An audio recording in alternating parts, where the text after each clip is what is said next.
स्वागत है आप सभी का नारनौंद कुश्ती प्रतियोगिता में स्वागत है।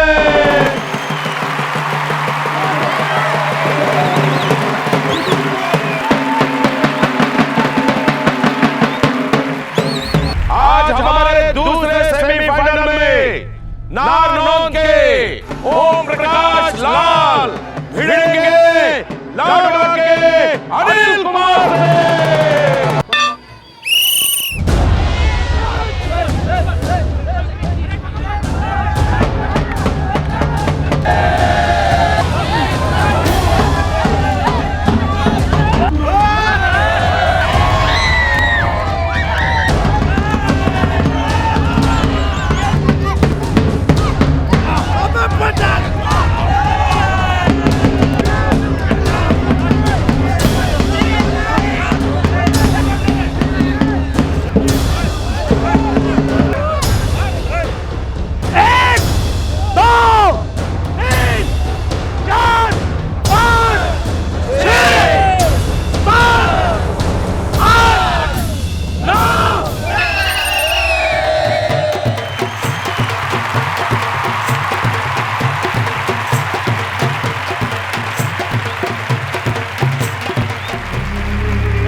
मने हराने के लिए तने 7 जन्म भी कम पड़ जाएंगे।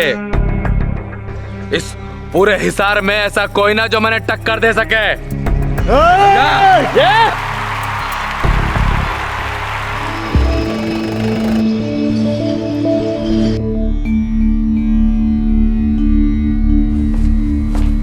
अरे बापू, मैं तने आगे क्रॉसिंग तक छोड़ दूंगा। ना बेटा ना, पैदल ही चला जाऊंगा तो जल्दी मरूंगा नहीं, उल्टे सेहत बन जाएगी। जो भी कसरत करनी है ना 12 बजे के पहले करना जय के बापू, नहीं तो पंचायत लगा के बैठ जाओगे और फिर घड़ी की सुई कहाँ निकल जाएगी आपको पता भी ना चलेगा। अरे तू ज्यादा ड्रामा ना कर जय की अम्मा, जब दिल करेगा आ जाऊंगा। अरे जय बेटा, तन्ने याद है ना 25 तारीख को स्कूल से छुट्टी लेनी है। मैं प्रिंसिपल को बोल चुका हूँ 25 को छुट्टी मिल जाएगी। हाँ। उससे कुछ नहीं होने का, यो तेरी माँ है, 24 तारीख की रात तक तेरे से बार बार यो ही पूछती रहेगी, यो ही कहती रहेगी। अच्छा 1 मिनट, आप लोग अपने बातों की कुश्ती जारी रखो, मैं चला मेरी टीचरी करने। संभाल के जाना। हाँ। देखा क्या बोल के गया वो। चाहिए।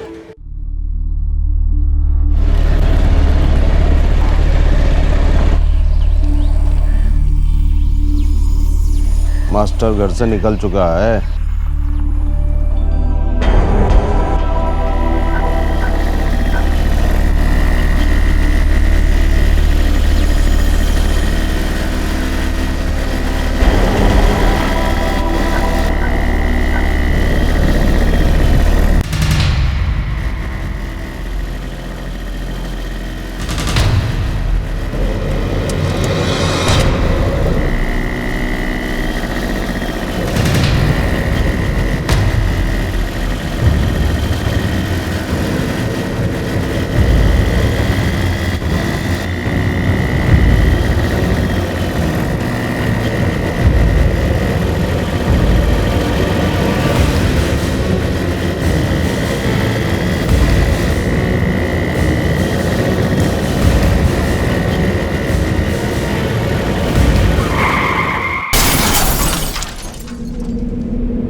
जनाब, ये कोई जय कुमार है, थुराना का रहने वाला, स्कूल में मास्टरी करता था।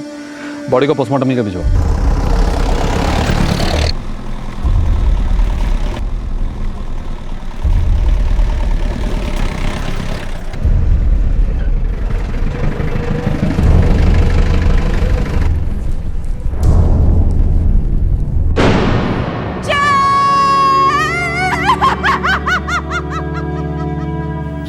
सुबह जब घर से निकला, अच्छा भला था मेरा बेटा। किसी से कोई दुश्मनी? एक स्कूल के मास्टर से किसकी दुश्मनी हो सकती है साहब? स्कूल में कोई बैर, कोई झगड़ा? नहीं इंस्पेक्टर साहब, बिल्कुल नहीं। मेरे बेटे से भला लड़का इस पूरे इलाके में कोई नहीं होगा। बड़ा शरीफ था वो, सबसे दोस्ती, किसी से दुश्मनी नहीं, कुछ भी नहीं। हीरा था वो हीरा था मेरा बेटा।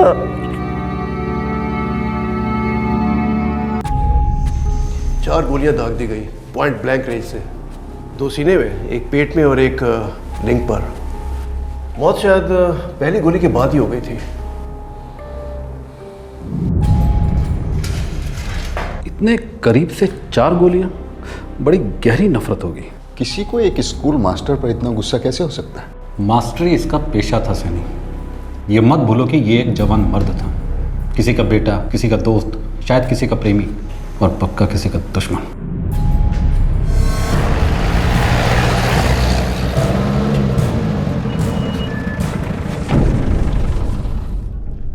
जय कुमार यहाँ टेम्पररी पोजीशन पे था, मुश्किल से 1 साल भी नहीं हुआ था। कभी किसी के साथ कोई झगड़ा? जी नहीं, कम से कम मैंने तो कभी सुना या देखा नहीं। अच्छा, आपके स्कूल में ऐसा कोई है जो उसे करीब से जानता था, जो रोशनी डाल सके कि जय कुमार का कत्ल इतनी बेरहमी से क्यों हुआ? मैंने अभी आपसे कहा ना कि जय कुमार बिल्कुल नया था यहाँ पर।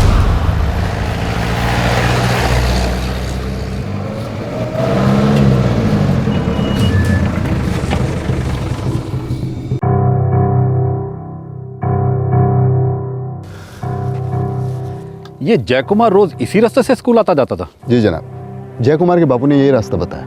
बड़ी सुनसान पगडंडी है, लेकिन कत्ल करने के लिए खुला मैदान। कातिल जानते थे बंदे को ढेर कहाँ करना है।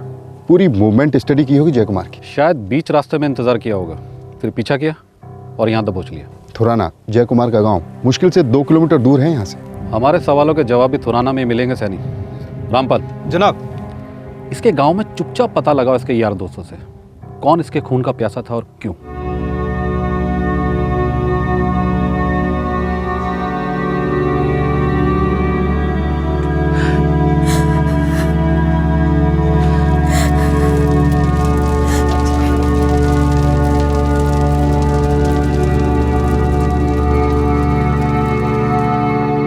जनाब, छोरे को आग उसके बड़े भाई हरि कुमार ने दी और हरि कुमार नोएडा में रहता है। दोस्तों से कुछ पता चला? एक किसना है और एक मनीष।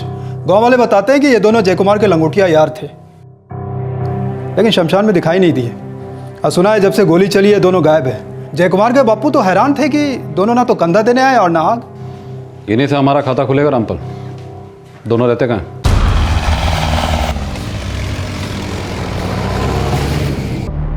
कृष्णा आपका लड़का है? जी साहब। बुलाइए जरा। कहाँ से बुलाऊं?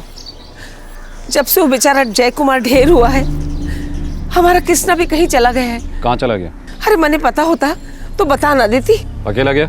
ना, कल सुबह उसका दोस्त मनीष आया था जय कुमार की खबर लेके।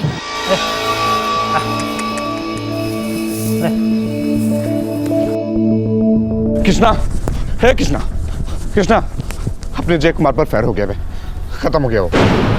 क्या बोल रहा है तू? क्या हुआ? ताई जी, अपने जय को किसी ने मार डाला। किसने मार डाला उसे?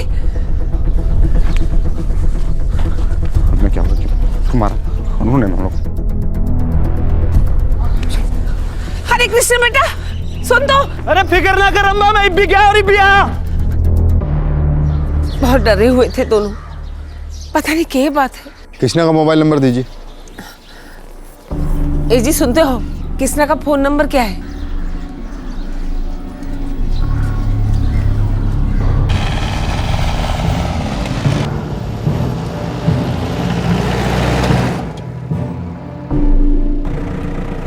जनाब, कृष्णा और मनीष दोनों के नंबर स्विच ऑफ है। कृष्णा की माँ बता रही थी कि वो दोनों बहुत डरे हुए थे। शायद जय कुमार के कातिलों से कोई खतरा था उन्हें। अंडरग्राउंड होंगे सर, छुपे होंगे किसी बिल में। बेकार है, कब तक छुपेंगे? उन दोनों को ढूंढकर निकालना होगा सैनी। वो तब तक खतरे से बाहर नहीं है जब तक हम उनके दुश्मनों को पकड़कर अंदर नहीं कर देते।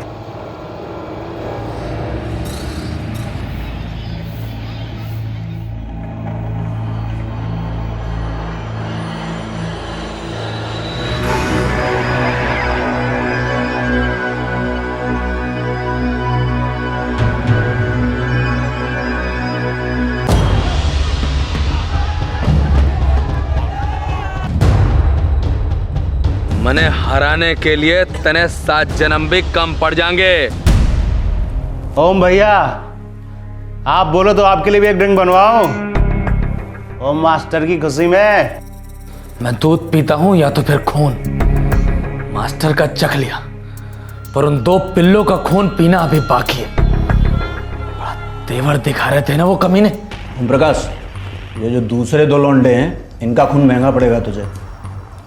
मास्टर का तो काम तमाम हो गया 1 दिन में, लेकिन अब 2 दिन से मुझे खाली बिठा रखा है। उस्मान यार, वो दोनों लौंडे छुपे बैठे हैं, तो क्या कर सकते हैं? अरे मेरे टाइम की भरपाई तो कर सकते हैं। बंसी, भेज दे गाड़ी और दे दे उस्मान को पैसे।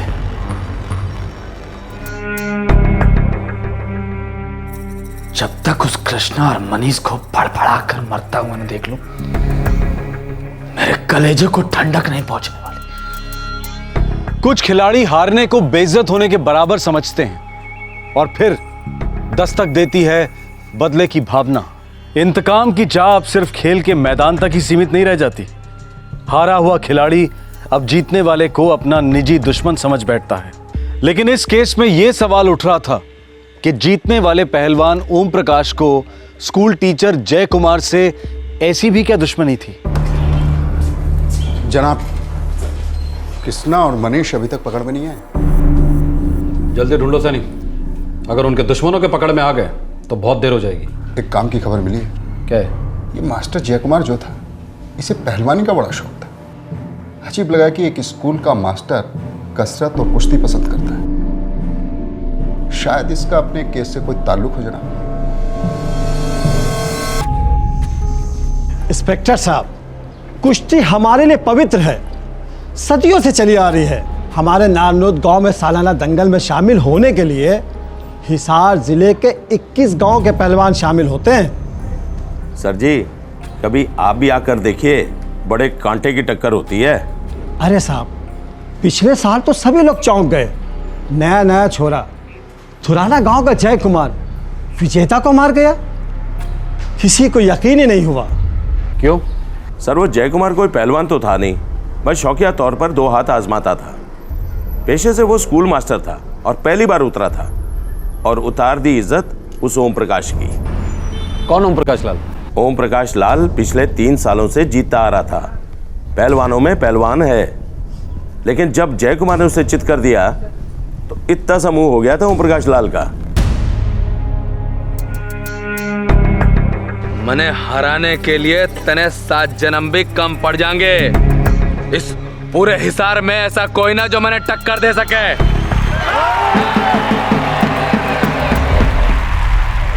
पिछले 7 दिनों में एक से एक कुश्तियां देखी है हमने।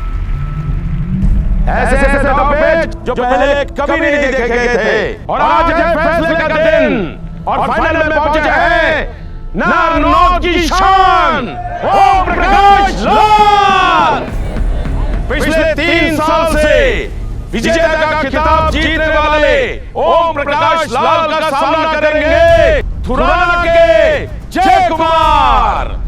पेशे से स्कूल मास्टर है और ये उनकी पहली दंगल है, इसलिए दोनों के लिए जोरदार तालियां। क्या ओम प्रकाश लाल चौथी बार विजेता का खिताब जीतने जा रहे हैं? स्कूल मास्टर जय कुमार उनके सामने एक भी राउंड टिक पाएंगे या नहीं?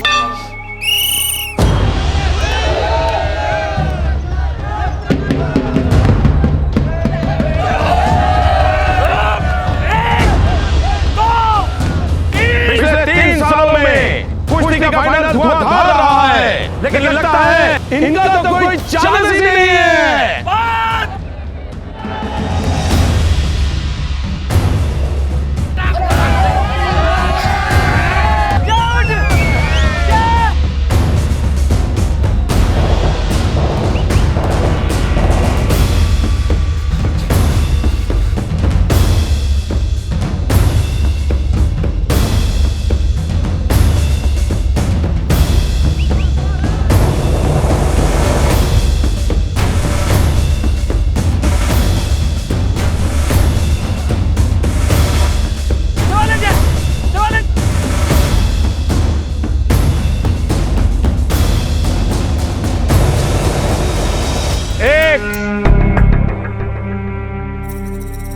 2 3 4 5 क्या गुरुजी गिनती भूल गए क्या? 6 7 8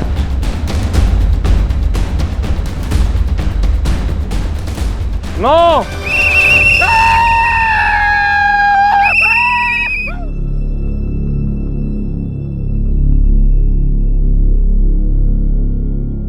नारनौल सालाना दंगल के अखाड़े में आज इतिहास रचा गया है। 3 साल के विजेता ओम प्रकाश लाल को थुराना गांव के स्कूल मास्टर जय कुमार ने चित कर दिया।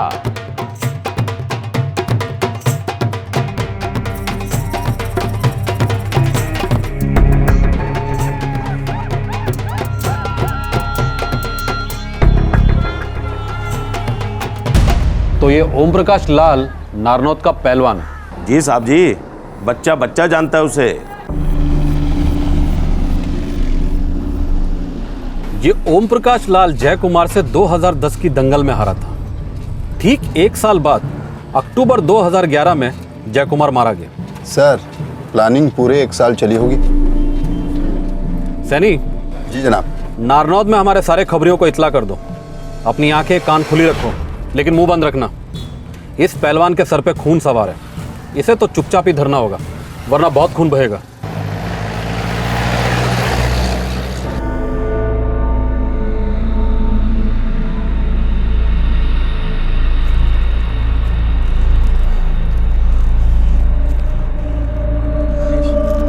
कब तक जंगली की तरह भागते रहेंगे यार?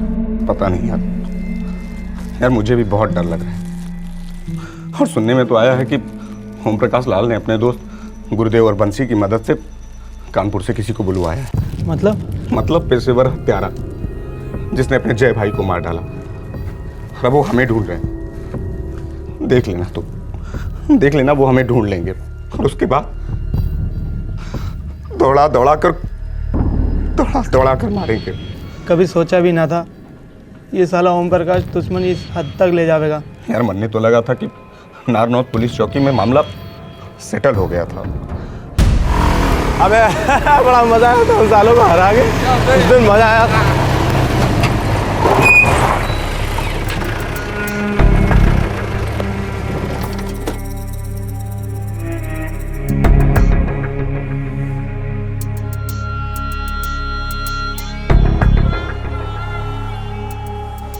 क्यों बे मास्टर के बच्चे, अपने आप को बड़ा 30 मार का समझ रहा था। एक बार हराकर बहुत उछल रहा था, नाक सिकोड़ रहा था। अखाड़े की बात को अखाड़े तक ही रहने दे भाई ओम प्रकाश।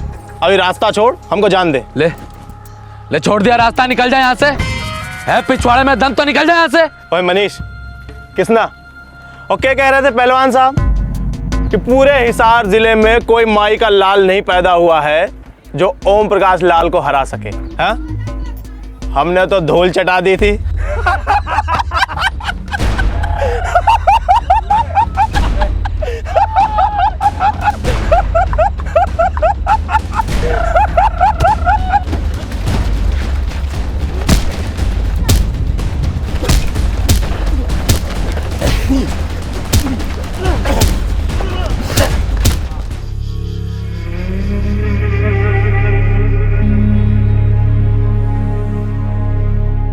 देखो ओम प्रकाश, कुश्ती में हार गए इसका ये मतलब नहीं कि इस तरह गुंडागर्दी करोगे। अखाड़े का गुस्सा अखाड़े में निकालो, सड़कों पर नहीं। थानेदार साहब, मैंने कुछ न करा, झूठ बोल रहा है। सारा का सारा किया था इस मास्टर का है। जी ओम प्रकाश झूठ बोल रहा है साहब, इसने झगड़ा शुरू किया था। झगड़ा शुरू बोल रहा है। तू झगड़ा शुरू किया था सड़क पे। चुप करो ओम प्रकाश। वहां खड़े सभी लोगों ने देखा कि तुमने किस तरह जय कुमार और उसके दोस्तों को नारनौल छोड़ने से रोका। चलो माफी मांगो जय कुमार से। माफी मांगो, नहीं तो मुझे तुम्हारे खिलाफ चार्जशीट बनाना पड़ेगा। माफ कर दे। ठीक है, माफ किया।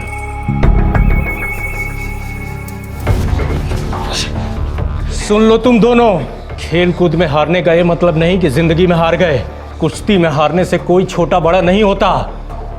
अखाड़ा अखाड़ा होता है, उसकी इज्जत करना सीखो, उसे रणभूमि मत बनाओ। सड़कों पर दुश्मनी निकालोगे तो सब कुछ हार जाओगे।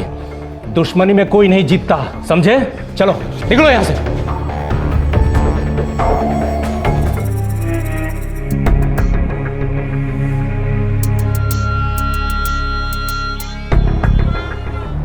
जनाब, उस ओम प्रकाश का सेल नंबर मिल गया। उसके चमचे गुरुदेव और बंसी के नंबर भी हाथ में आ गए। तीनों के मोबाइल फोन ऑफ ही होंगे? जी सर, लेकिन ये रिकॉर्ड देखिए। जिस दिन जय कुमार का कत्ल हुआ उस दिन इन तीनों के फोन ऑन थे। लोकेशन? वहीं सर, थुराना से स्कूल के सुनसान रास्ते पर, जहां जय कुमार को गोलियों से भून दिया गया। अब इसमें कोई शक नहीं कि इस कत्ल के पीछे ओम प्रकाश लाल का ही हाथ है।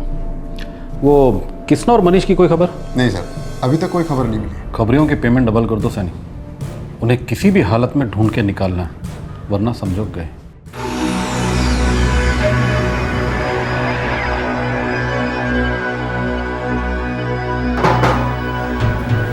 देख,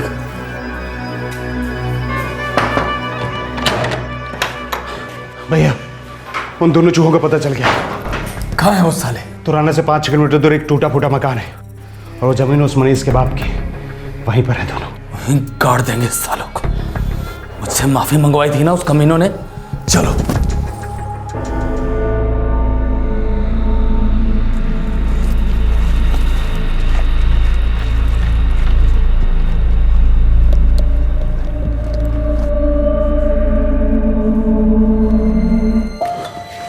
यार मनीष, बहुत ओलिया इब्निस आ जाता है यार। चल घर वापस चलते हैं। हाँ यार, और हमारे घर वाले भी बहुत परेशान हुए होंगे।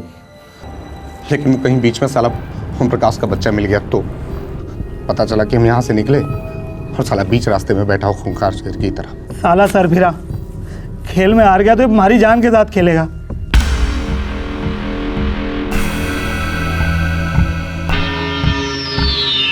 साहब जी, खबर पक्की तो नहीं है, पर मैंने सुना है कि मनीष के बापू की कुछ ज़मीन है धुराना गांव से लगकर।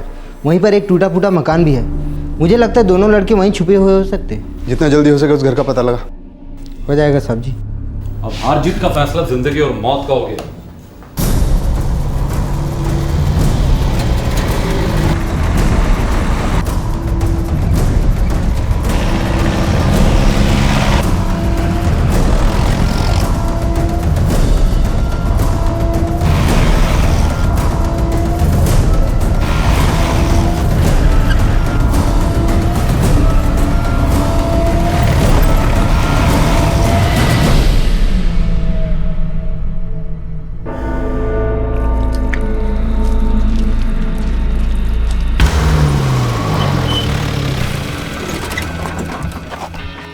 मनीष, कोई आ गया इधर। तुम्हारा बाप आ गया सालो। तुम लोग क्या सोच रहे थे कि हम तुम तक पहुंच नहीं पाएंगे? सालो, आज तक कोई मौत को चकमा दे पाया जो तुम दे पाओगे? सालो चूहों। देखिए ओम प्रकाश भाई, आज मैं ओम प्रकाश भाई हो गया हैं? देखिए आप जय को तो पहले ही मार चुके, फिर हम दोनों ने ऐसा क्या किया है कि आप हमें भी हंस दिया था सालों। हमारे ओम भैया पर हंसने की जुर्रत की। पुलिस थाने में माफी मांगनी पड़ी, वो भी साले तुम जैसे 2 टके के लौंडों से। भाई हम माफी मांग लेते हैं आपसे, भाई माफ कर दो। हम पैर पड़ते हैं आपके, माफ कर दीजिए, जान बख्श दीजिए हमारी।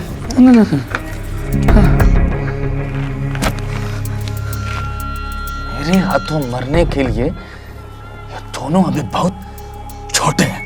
उस जय कुमार की बात अलग थी। उस छाती के ऊपर चढ़ के बैठ गया था।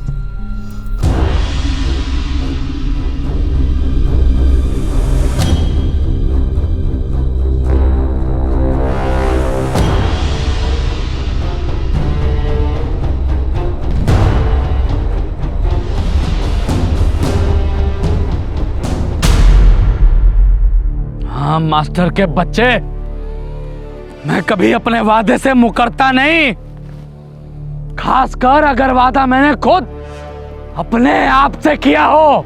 के पागलपन है ओम प्रकाश, वो अखाड़े की बात को तो यहां तक लेकर आया। हाँ, खेल अभी बाकी है मास्टर। मुझसे लड़ने वाला या तो हार कर जी सकता है या तो फिर जी के मर सकता है। तू जीत के सो मर।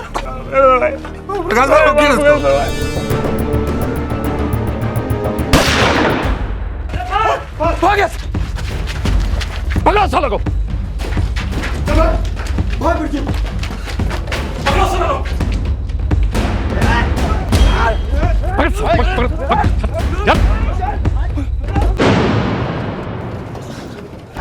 बच्चा जब खेल में हारता है ना तो बाप बोलता कोई बात नहीं, अगली बार और मेहनत करना।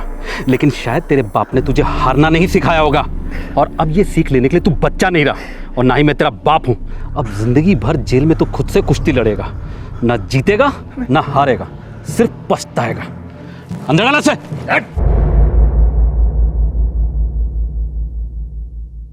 हरियाणा पुलिस ने ऐन मौके पर पहुंचकर ओम प्रकाश और उसके साथियों को गिरफ्तार कर लिया।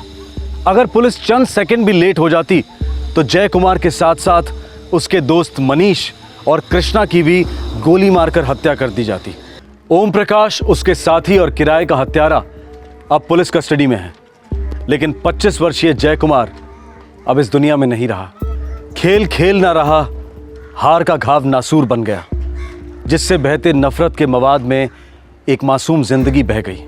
दुश्मनी के दंगल में जय कुमार हमेशा के लिए चित हो गया। ऐसा क्यों होता है कि कुछ लोग खेल में हारने को बेइज्जती समझते हैं? क्या इस सब के लिए कुछ हद तक खेल जगत में बढ़ती कॉर्पोरेट इन्वेस्टमेंट और मीडिया का दबाव भी जिम्मेदार है? अब हमारे देश में क्रिकेट को ही लीजिए, आए दिन मीडिया और इश्तिहारों में चारों तरफ महाभारत, युद्ध, जंग, वॉर जैसे आक्रामक शब्द गूंजते रहते हैं। मार्केटिंग और पब्लिसिटी की आड़ में नफरत का जहर धीरे धीरे खेल प्रेमियों को बांटने लगा है। जब खेल को खेल के मैदान के बाहर धकेला जाता है तो हेल्दी कंपटीशन निजी नफरत बनकर छलकता है। मेहनत के पसीने की बजाय खून की नदियां बहने लगती हैं।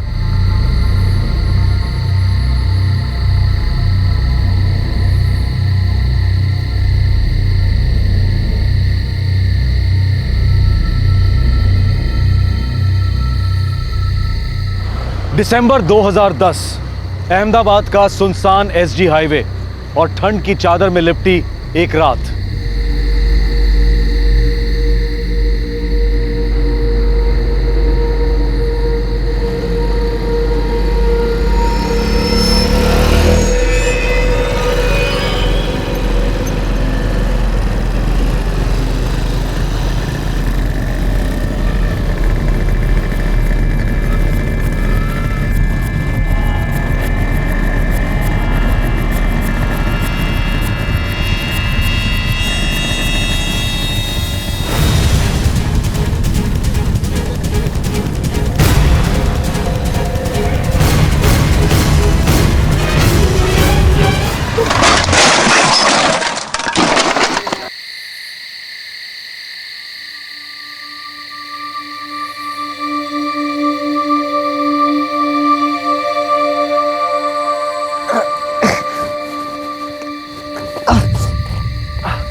दिसंबर 2010, मोटरसाइकिल के पीछे बैठी लड़की थी 24 वर्षीय प्रिया पारेख। ये लड़की अहमदाबाद के एक बीपीओ में काम करती थी। उस दिन वो बहुत उदास थी क्योंकि वो उसके पिता की 5वीं डेथ एनिवर्सरी थी। उसका ऑफिस कलीग पंकज मैत्री उसे घर तक लिफ्ट दे रहा था। प्रिया को भनक तक नहीं थी कि उस हाईवे पर इतना बड़ा हादसा दस्तक देने वाला था।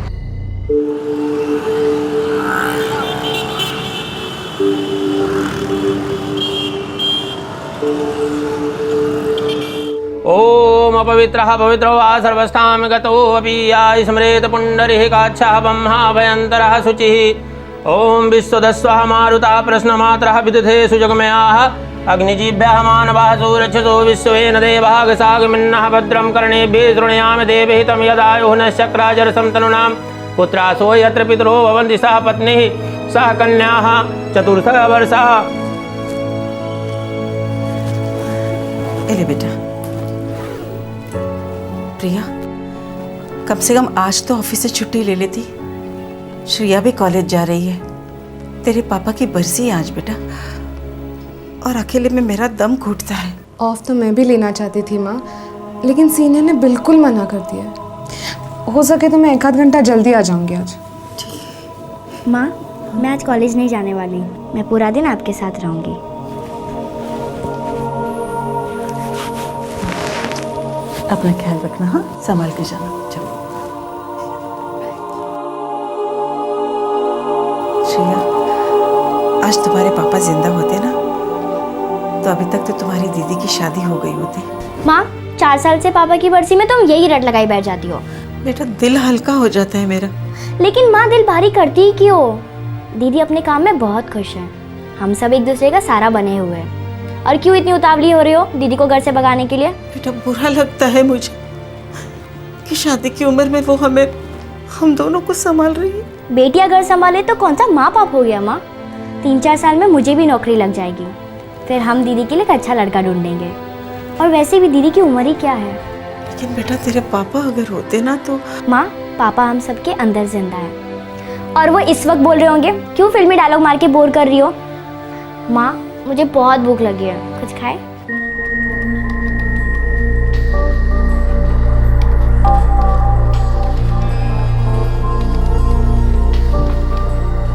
हेलो, सॉरी सर आपको होल्ड पे रखने के लिए।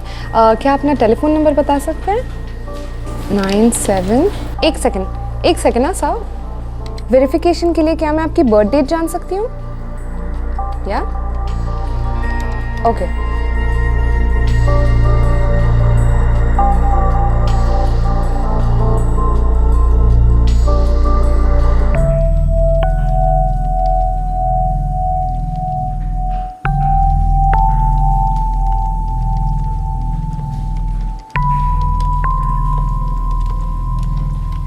सर, मैं आपकी कोई और मदद कर सकती हूँ?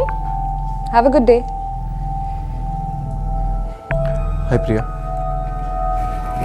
हाय। क्या हुआ, तुम परेशान लग रही हो? नहीं तो। नहीं, मुझे ऐसा लगा। सब कुछ ठीक है। एनीवे, पूछने के लिए थैंक्स। Take care.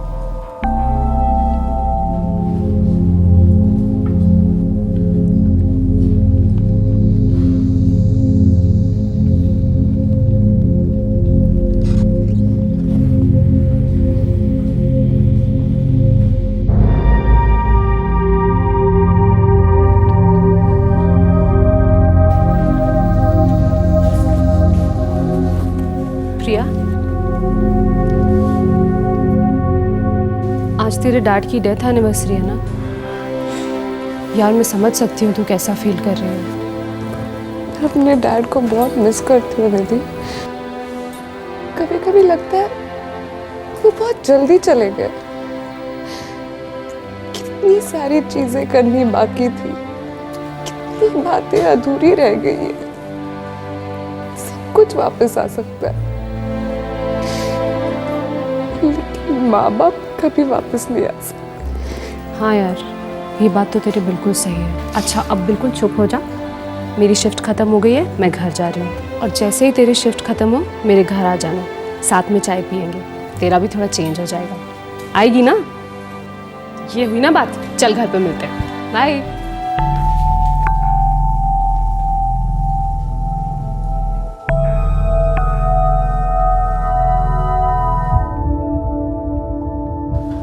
मैं कम इन सर? हे प्रिया, या कम इन। हाँ कहो। सर, मुझे आज हाफ डे चाहिए था। Half day?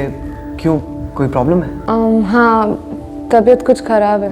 प्रिया, आज 3 एग्जीक्यूटिव्स कैजुअल लीव पर है और 2 सिक लीव पर। आज बहुत शॉर्टेज है स्टाफ की। किसी और दिन मांगते तो सैंक्शन दे देता, लेकिन आज सीरियसली प्रॉब्लम है। एक काम करो, शाम को जल्दी चली जाना, बस अभी 6 बजे तक रुक जाओ। Okay sir. Thank you so much Priya. वैसे तुम्हारा ये हाफ डे मैं नोट करके रखूँगा, किसी और दिन ले लेना, ठीक है? Thank you.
आ गई, मैं तेरे ही वेट कर रही थी, आजा।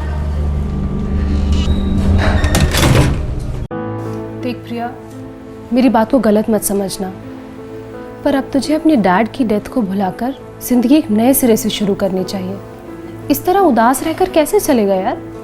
मैं जानती हूँ निधि, मैं ट्राई करते रहती हूँ,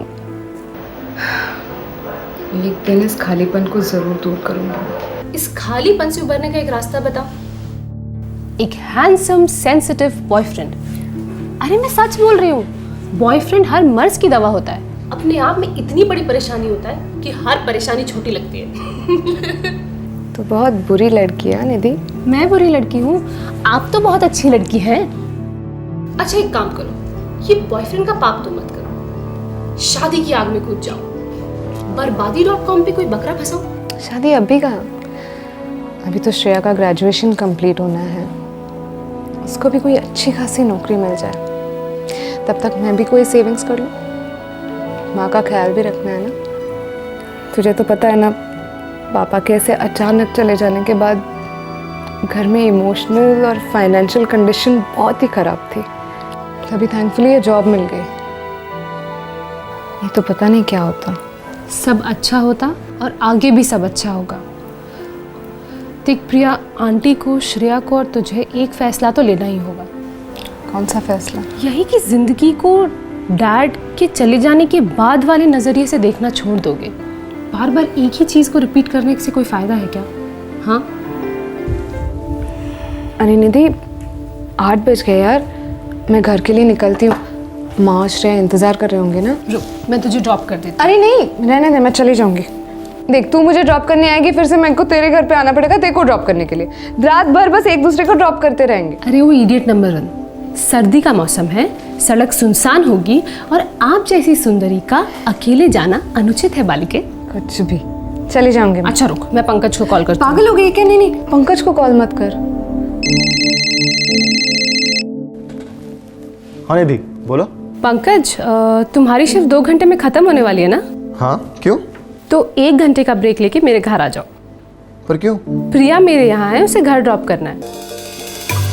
ठीक है, मैं रेस्टोरेंट में आ रहा हूँ। ठीक है।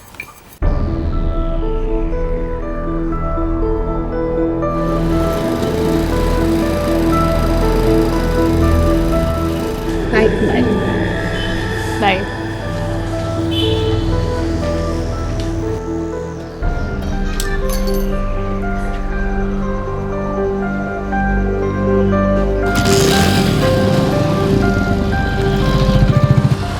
निधि का घर अहमदाबाद के थलतेज इलाके में था और प्रिया का घर गोता इलाके में। दोनों घरों के बीच ज़्यादा दूरी नहीं थी, लेकिन फिर भी निधि को प्रिया की फिक्र थी, इसलिए उसने उन्हीं के ऑफिस कलीग पंकज को बुलवाया था प्रिया को घर तक छोड़ाने के लिए। इन 2 घरों के दरमियान रास्ते पर उस रात होने जा रहे हादसे के बारे में किसी को कोई अंदाज़ा नहीं था।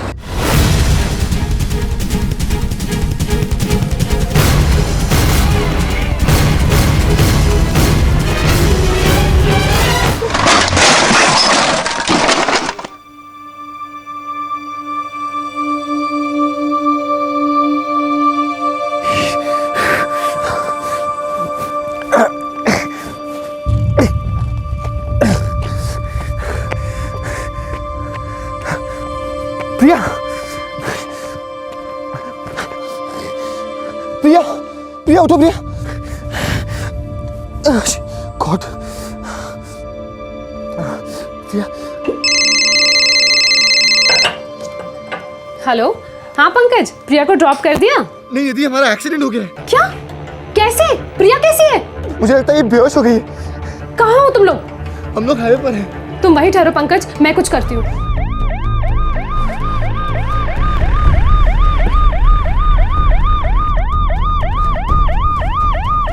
पंकज, तुम ठीक हो ना? हाँ। प्रिया, oh my God! जल्दी अभी। प्रिया! जल्दी।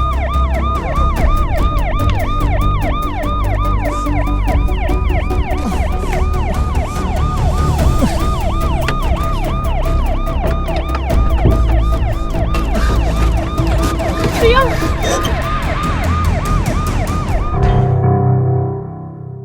पंकज, तुम भी अपना हाथ डॉक्टर को दिखाओ, दवाई लगवाओ। तब तक मैं श्रेया और आंटी को कॉल करती हूँ।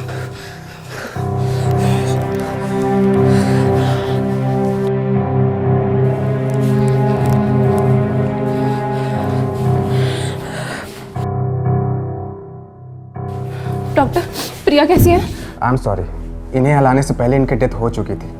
ये एक पुलिस केस है और मुझे पुलिस को इन्फॉर्म करना होगा।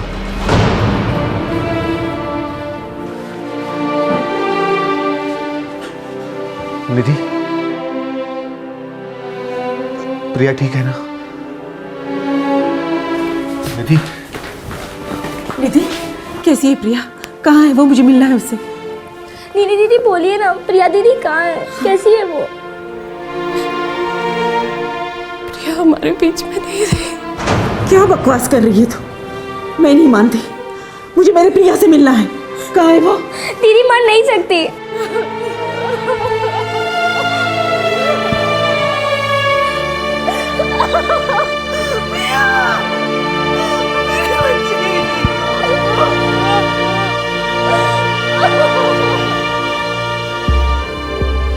ये फैमिली है ऑफिसर।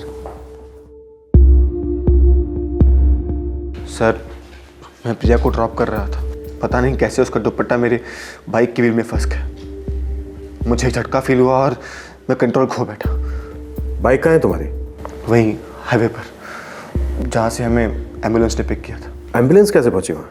मैंने निधि को फ़ोन किया था, वो लेकर आई एम्बुलेंस। Sanghvi, yes sir. तुम इनके साथ एक्सीडेंट स्पॉट पर पहुंचो, मैं तब तक डॉक्टर से बात करता हूँ। ओके सर, चलो।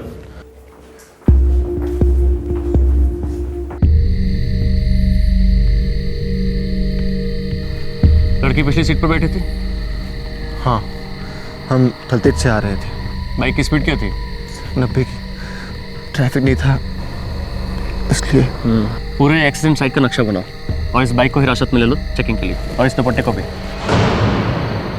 हाँ, वो लड़का बता रहा था कि लड़की के गले का दुपट्टा बाइक के पिछले व्हील में फंस गया था। गले में निशान तो हैं।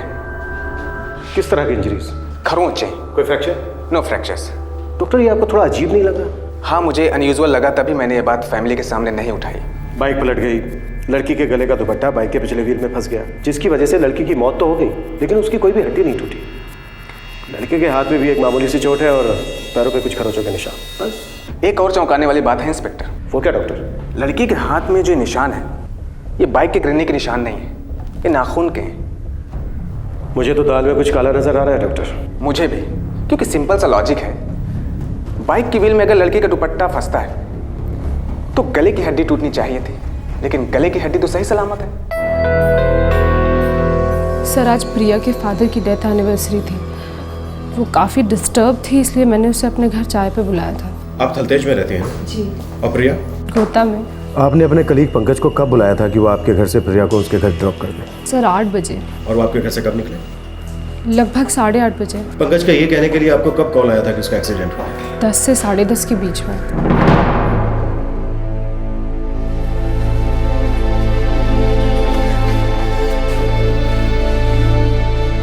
देखिए माँ जी, मैं आपका दुख अच्छी तरह से समझ सकता हूँ, पर हम डिटेल्ड पोस्टमार्टम के बाद ही बॉडी को रिलीज कर पाएंगे। क्यों? बस हमें ये पक्का करना है कि एक एक्सीडेंट ही है और कुछ नहीं। इंस्पेक्टर, क्या मतलब है आपका? ये एक्सीडेंट नहीं है। केस तो एक्सीडेंट का ही रजिस्टर हुआ है, पर क्या है कि कुछ कड़ियाँ ठीक से मिल नहीं रही है। ख्याल रखना इनका।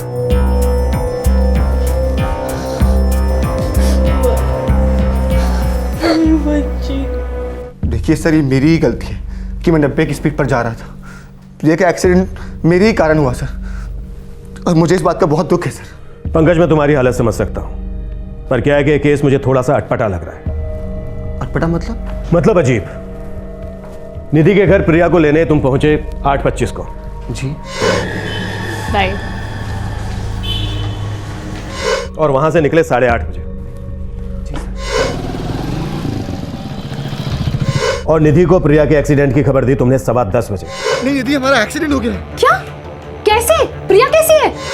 सर, मुझे टाइम कुछ ठीक से याद नहीं है सर। होता है पंकज, होता है। शौक में अक्सर ऐसा होता है, कोई टाइम वाइम को याद नहीं रखता, लेकिन हमारा काम है सही टाइम का पता लगाना। तो तुमने निधि को 10:15 बजे ही फोन किया। सर, पर इसमें इतना अजीब क्या है सर? पंकज, निधि रहती है थलतेज में और प्रिया रहती थी गोता में। अगर पैदल चल के जाओ तो दोनों के घर का रास्ता है मुश्किल से 35 मिनट का, और अगर बाइक से जाओ 90 की स्पीड में ट्रैफिक हो 0 तो मुश्किल से 10 मिनट। लेकिन तुम्हारा एक्सीडेंट हुआ 1 घंटा 35 मिनट के बाद। तुम्हें नहीं लगता ये अजीब है? दूसरी बात, थलतेज से गोता जाने का सबसे आसान रास्ता है वाया सुभाष चौक, लेकिन तुमने हाईवे लिया। जान सकता हूं क्यों? सर वो प्रिया ने कहा था चलने के लिए हाईवे से। उसने कहा था कि उसको किसी दोस्त से मिलना है। पंकज हाईवे से लेना। हाँ मेरा एक दोस्त वेट कर रहा है वहाँ पे, उससे मिलना था। या श्योर। कौन था ये दोस्त? पता नहीं, उसने हमारा इंट्रो ही नहीं कराया।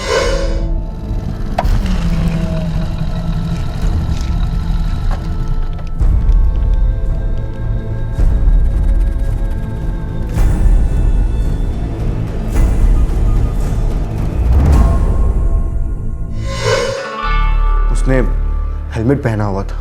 तो जाहिर सी बात है तुम उसका चेहरा नहीं देख पाए होगे। जी सर। पंकज, जैसा कि तुम बता रहे हो, इतनी देर रात उसके गले मिलना, इतने लंबे समय तक उससे बातचीत करते रहना, तो काफी गहरा रिश्ता होगा दोनों के बीच। मुझे वो उसका बॉयफ्रेंड लग रहा था सर। प्रिया इतनी देर तक उससे बात करती रही, तुम उसका इंतजार करते रहे, फिर भी उसने अपने बॉयफ्रेंड को नहीं बोला घर ड्रॉप करने के लिए, तुम्हारी बाइक पर आकर बैठ गई। ये तुम्हें अजीब नहीं लगा? सर ये बात तो मुझे भी अजीब लगी सर। पता नहीं सर उसने ऐसा क्यों किया। कोई बात नहीं, हम उस फ्रेंड को ढूंढ निकालेंगे, पूछेंगे उससे ऐसा क्यों हुआ, क्यों नहीं हुआ। ओके सर, मैं जाऊं? पंकज, शहर में ही रहना, हमारी फिर मुलाकात होगी। जी सर।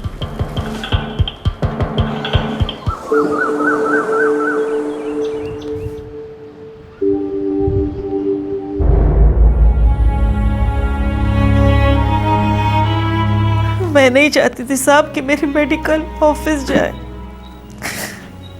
उसके पापा की चौथी बरसी थी, अब तो हमें बाप और बेटे की बरसी एक ही साथ मनानी पड़ेगी साहब, एक ही साथ मनानी पड़ेगी। दीदी तो ऑफिस जाना भी नहीं चाह रही थी, लेकिन उन्हें जाना ही पड़ा। श्रेया, पंकज का कहना है कि तुम्हारी दीदी एक्सीडेंट से पहले अपने किसी दोस्त से मिली थी हाईवे पर। सर, दीदी किसी से ज़्यादा दोस्ती वोस्ती नहीं रखती थी, लेकिन हाँ निधि दीदी के साथ उनकी ज़्यादा जमती थी। पंकज का यह भी कहना है श्रेया कि जिस दोस्त से वो हाईवे पर मिली थी, वो दोस्त उसका बॉयफ्रेंड था। मुझे ये बात नामुमकिन लगती है सर। दीदी की लाइफ खुली किताब थी, और अगर बॉयफ्रेंड होता तो माँ और मुझे पहले पता होता। नहीं सर, ऐसा तो बिल्कुल भी नहीं है। अगर प्रिया का कोई मेल फ्रेंड होता जो इतनी रात में उससे हाईवे पर मिलने आता तो मुझे ज़रूर पता होता। ये पंकज किस किस्म का इंसान है? सर पंकज, मैं और प्रिया तो 3 साल से एक ही टीम में काम कर रहे हैं। प्रिया और पंकज के बीच में कोई अनबन? नहीं। कोई प्यार मोहब्बत? बिल्कुल भी नहीं। सर, दीदी हम दोनों के साथ सारी बातें शेयर करती थी, बॉयफ्रेंड होने का तो सवाल ही नहीं होता। मेरे पति के गुजर जाने के बाद इस घर का सारा खर्चा उसी ने उठा रखा था, ऊपर से इसकी पढ़ाई का खर्चा भी वही संभालती थी साहब। मेरी बेटी अब नहीं रही साहब। सर कुछ गड़बड़ है क्या? उस दिन भी आप कह रहे थे कि शायद ये एक्सीडेंट ना हो। देखिए, लगता तो एक्सीडेंट ही है, लेकिन मौजूदा सबूत ये कह रहे हैं कि ये एक्सीडेंट किसी प्लान के तहत हुआ है, या शायद कुछ ऐसा हुआ है जिसे एक्सीडेंट की शक्ल दी जा रही है।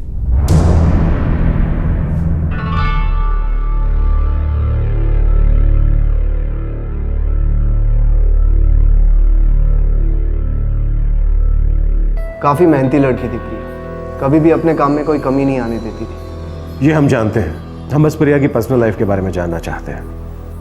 उसके और टीम मेंबर पंकज के बीच क्या कोई अफेयर था? डाउटफुल है इंस्पेक्टर साहब। वैसे ज़्यादा बड़ा ऑफिस नहीं है, बातें बहुत जल्दी फैलती हैं। ऐसा कभी कुछ सुना नहीं मैंने। वैसे बात क्या ऑफिसर, क्या आपको ऐसा लगता है कि ये एक्सीडेंट नहीं है? ये सिर्फ एक एक्सीडेंट नहीं था, बल्कि प्लान्ड एक्सीडेंट था। कहीं आपका इशारा मर्डर की तरफ तो नहीं है? हो भी सकता है। जो भी हो, इतना पक्का है कि पंकज झूठ बोल रहा है।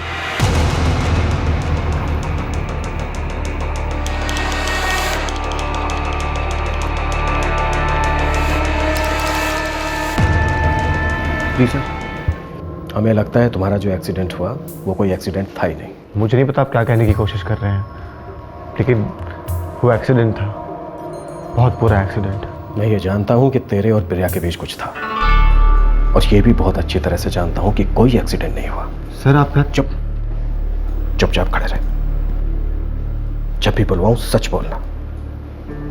अगर शहर छोड़ने की कोशिश की या कोई चालाकी की तो गले में पट्टा डालकर मोटरसाइकिल से घसीटते हुए ले जाऊंगा, समझा? जब भी बुलवाऊं चुपचाप आ जाना। जी सर।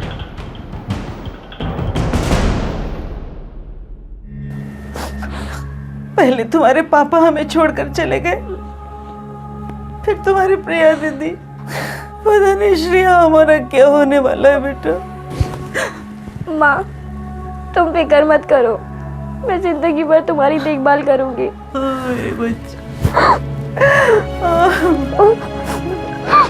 मैं इसीलिए उसे ऑफिस जाने से रोकना चाह रही थी। पता नहीं मुझे बड़ी बेचैनी सी हो रही थी।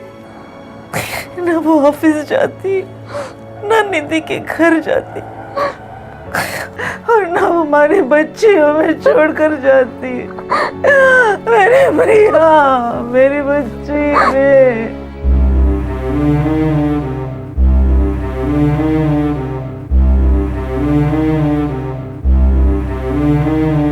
सर, इस निधि का कोई इन्वॉल्वमेंट नहीं लगता है। इसे वाकई पता नहीं कि पंकज और प्रिया के बीच में कुछ था। संघवी, मैं दावे के साथ कह सकता हूं इस पंकज ने ही प्रिया का कत्ल किया है, फिर उसे एक्सीडेंट का रूप दिया है। अब सवाल यह है कि पंकज ने प्रिया का कत्ल क्यों किया?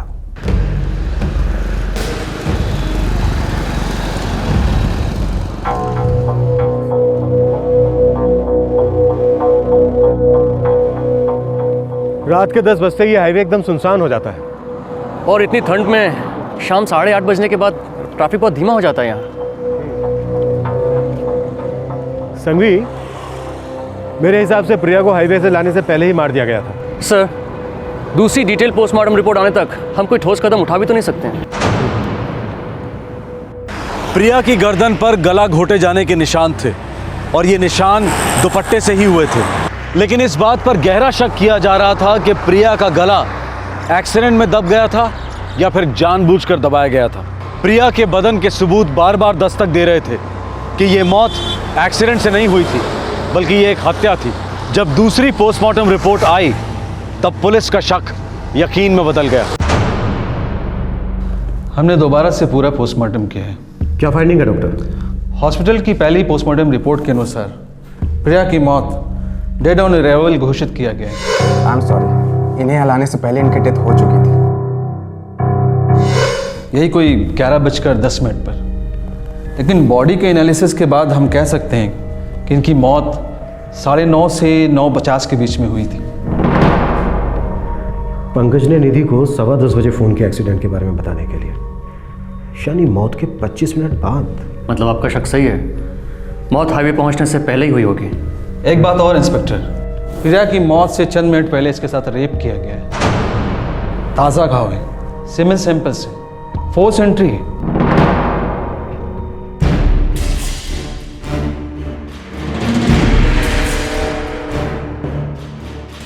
चल चल, क्या हो रहा है सब? बताते हैं, चलो पुलिस स्टेशन। क्या कर मैंने? क्या हो रहा है? चल।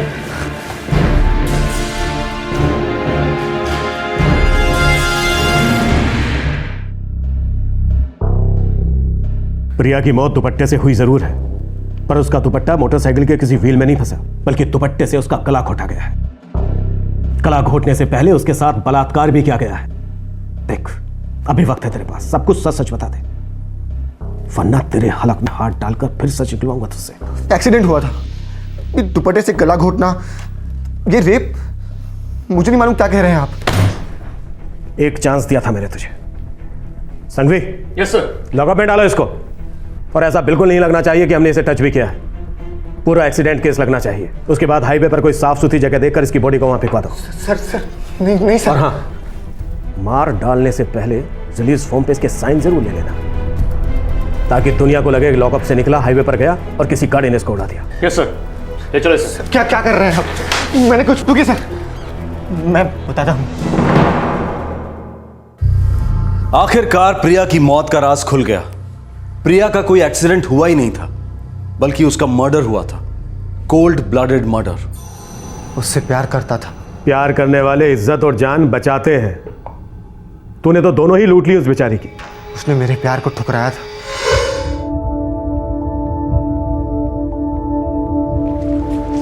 प्रिया, हाय प्रिया। हाय। क्या हम 2 मिनट बात कर सकते हैं? हाँ बोलो, क्या बात है? प्रिया, क्या हम साथ में कॉफ़ी के लिए जा सकते हैं कहीं पर? नहीं थैंक्स यार, घर पहुंचना है। अब प्रिया, हम लगभग 3 साल से साथ में काम कर रहे हैं। हाँ पता है पंकज।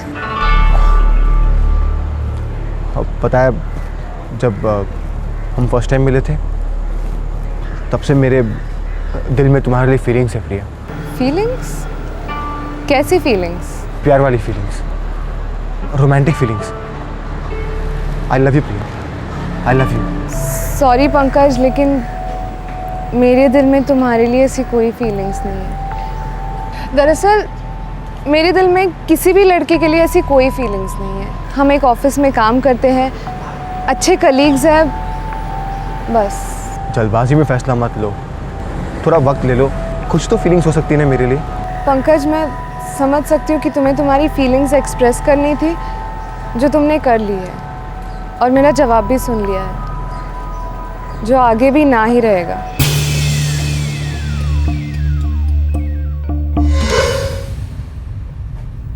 मुझे मालूम था कि उसकी फैमिली रिस्पॉन्सिबिलिटीज भारी हैं। वो प्यार कमिट नहीं कर सकते थे, लेकिन मैं भी क्या करता। मैं जितनी बार उसे देखता, मेरा प्यार बढ़ता ही जाता था।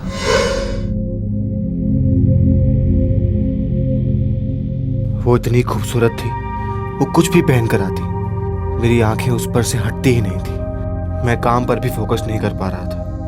मैंने हमेशा उसके बहुत करीब जाने की कोशिश की, लेकिन वो कभी मुमकिन ही नहीं हुआ। फिर उस रात जब निधि ने मुझे फोन किया कि प्रिया को ड्रॉप करना है, मेरे तो होश ही उड़ गए। मैं इतना खुश जिंदगी में नहीं हुआ था।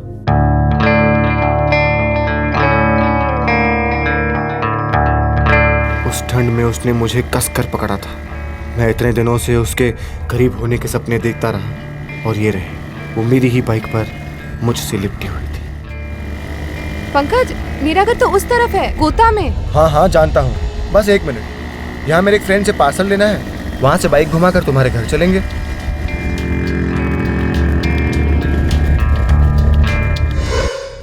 तो पंकज मैत्री, तूने जो हमें बताया कि प्रिया का कोई दोस्त हेलमेट पहने हुए उसका इंतजार कर रहा था, वो झूठ था। और तूने प्रिया को जो कहा कि तेरा कोई दोस्त इंतजार कर रहा है, वो भी झूठ था।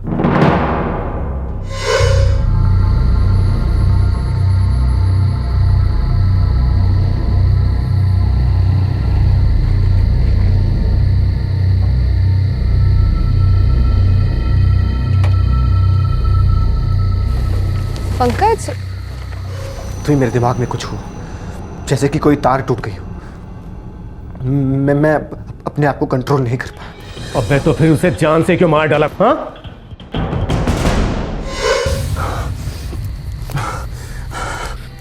प्रिया, आई एम सॉरी प्रिया, मैं रोक नहीं पाया प्रिया। मैं कंट्रोल नहीं कर पाया प्रिया। प्रिया, मैं कंट्रोल नहीं कर पाया। क्या कर रही हो प्रिया? आई लव यू प्रिया। अगर तुम्हें लगता है कि मैं चुप बैठूंगी तो तुम बहुत बड़ी गलती कर रहे हो। मैं चुप नहीं रहने वाली। मैं अभी के अभी पुलिस स्टेशन जा रही हूँ। मैं तुम्हारी जिंदगी बर्बाद करने वाली हूँ। तुम्हें फांसी पे चढ़ाऊंगी मैं। हमारी शादी हो जाएगी प्रिया, हमारे बच्चे होंगे, हम किसी को नहीं बताएंगे प्रिया। मेरा नाम भी मत लेना अपनी जुबान पे। तुम नीच हो, कीड़े हो तुम। ना मत दो तुम। ऐसा मत तुम ना मर दो। ऐसा मत कहो प्रिया, ऐसा मत कहो। मैं अभी के अभी पुलिस स्टेशन जा। नहीं प्रिया, मैं तुम्हें फांसी पे चढ़ाऊंगी। तुम्हारी जिंदगी बर्बाद करने वाली हूँ मैं। कहीं नहीं जा रही तुम, कहीं नहीं जा रही।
प्रिया ने सच कहा था तुझसे कि तू डरपोक है, नामर्द है। तूने एक ऐसी लड़की की आबरू लूटी है, उसे जान से मार डाला है जो अपने परिवार का सहारा थी।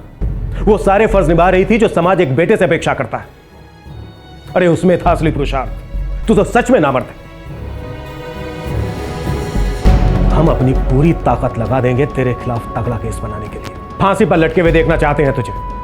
ऐसी सजा हो कि देश भर में कोई भी किसी लड़की के साथ ऐसा करने की सोच तक ना सके। ले जाओ इसे।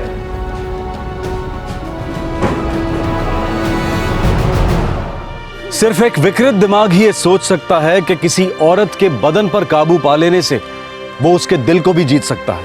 रेप ये कायरों का हथियार है। दरअसल रेप करने वाला हर आदमी मानसिक रूप से नपुंसक है। रेप एक ऐसी घिनौनी हरकत है जिसके लिए जितनी कड़ी सजा सुनाई जाए वो कम है। पिछले साल 2011 में देश भर से लगभग 25,000 रेप के केसेस पुलिस के पास रिपोर्ट हुए, लेकिन गैर सरकारी सूत्रों के अनुसार रेप के आंकड़े इससे बहुत ज्यादा हैं, क्योंकि ज्यादातर रेप केसेस रिपोर्ट ही नहीं होते। शहरी जीवन में औरतें और मर्द ऑफिस में कंधे से कंधा मिलाकर काम करते हैं। ऐसे माहौल में कौन से पुरुष कर्मचारी के दिमाग में क्या पनप रहा है, इसका अनुमान लगाना आसान नहीं है। पर जरूरी यह है कि हर महिला कर्मचारी हमेशा सतर्क रहे। आए दिन होने वाले I am interested in you या फिर आई लव यू को लाइटली ना ले, क्योंकि ये सब दस्तक है कि आगे जाकर खतरा हो सकता है। हमारे समाज में पुरुषों की परवरिश में सेंसिटिविटी की जरूरत है। उन्हें औरतों के प्रति सही तरह से बर्ताव करना सिखाया जाना चाहिए। प्यार में रिजेक्शन सहने की क्षमता डेवलप ही नहीं होती। इसकी वजह से अक्सर वासना को प्यार समझा जाता है और विकृति को मर्दानगी। अगर हम रेप के खिलाफ लड़ना चाहते हैं तो शुरुआत हमें अपने घर से करनी होगी। अपने लड़कों को सही सामाजिक शिक्षा देनी होगी और लड़कियों को निडर बनाने के प्रयास करने होंगे। तब तक अपना ख्याल रखें, सुरक्षित रहें। जय हिंद। इस तरह के और भी एपिसोड देखने के लिए हमारे चैनल को सब्सक्राइब करें और बेल आइकन दबाना ना भूलें।